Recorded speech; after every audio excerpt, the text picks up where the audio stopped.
A'udhu billahi minash shaitanir rajim. Bismillahir rahmanir rahim. Jama'a masu sauraron mu, assalamu alaikum. Barkanmu da yau. Barkanmu da kasancewa da ku a daidai wannan lokaci a wannan channel tawa mai albarka mai suna Al-Mubarak TV. Insha Allah a wannan tutorial za mu shi ne akan HTML, kuma wannan shine darasi na farko, kuma za mu fara gabatar da HTML ne saboda shine programming language mai sauki wanda ya kamata ce programmer ya fara koyo, sa'annan aje zuwa ga sauran programming languages. Shi HTML programming language ne wanda za ka iya hada website idan ka iya shi. Amma kafin mu fara, dan uwa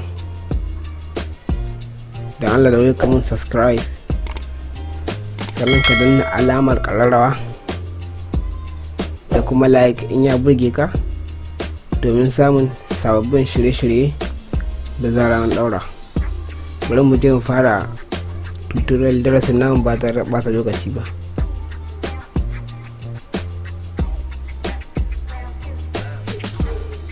Wannan shine gabatarwa a HTML da CSS. Ni Mubarak Al-Mustafa, ni zan gabatar da wannan shiri.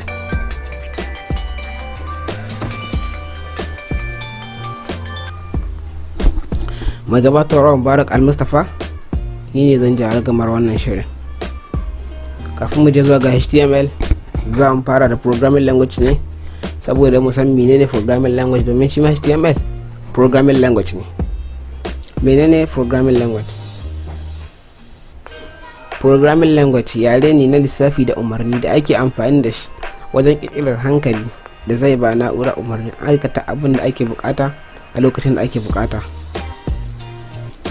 Wanda shi wannan yaren yana da tsarin shi da kuma ka'idodin shi, kamar yadda kasan mutum yana da yare, kuma akwai ka'idodin da ake amfani da su wajen yin wannan yaren.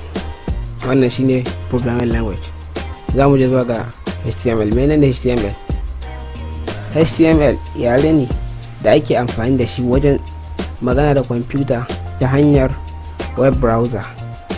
Ita web browser manhaja ce ko software da babban amfaninta shine buɗe shafukan intanet, sannan kuma ta baka damar ka yadda kake so da su, kamar ajiyewa, buga a takarda, turawan da sauransu. Misalan su ne kamar haka: Internet Explorer, Opera Mini, Mozilla Firefox, Google Chrome, Microsoft Edge da sauransu. Anan muka kawo ga ma'anar HTML. Ma'anar HTML shine Hypertext Markup Language.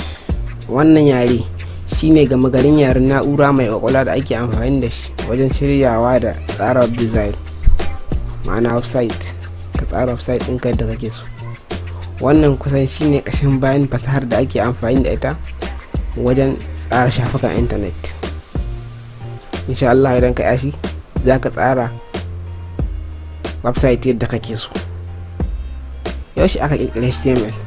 An kirkira HTML a cikin shekara ta 1980. Wani mutum masanin kimiyyar kwamfuta mai suna Tim Berners-Lee shine kirkiri wannan yaren lokacin da yake wani kwantaragi a cibiyar nazarin physics ta SAN da ke kasar Switzerland.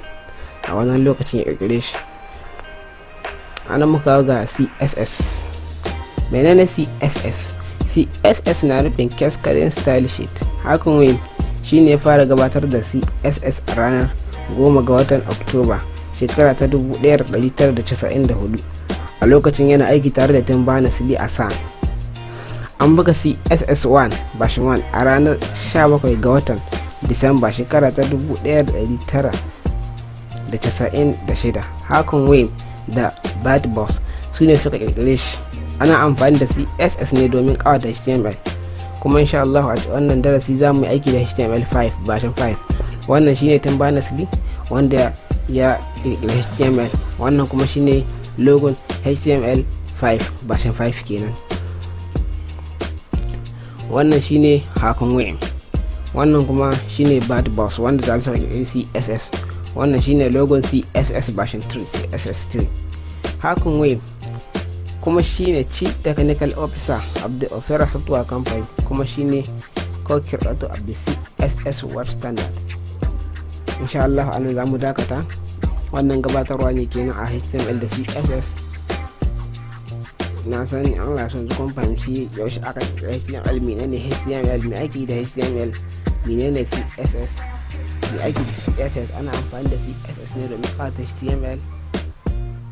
Idan muka shiga cikin darussan namu insha Allah duka za ku fahimce su, domin wannan gabatarwa ne za mu je duka za mu yi su ku ga yadda suke, da yadda tsarin su yake, da yadda ake amfani da su insha Allah.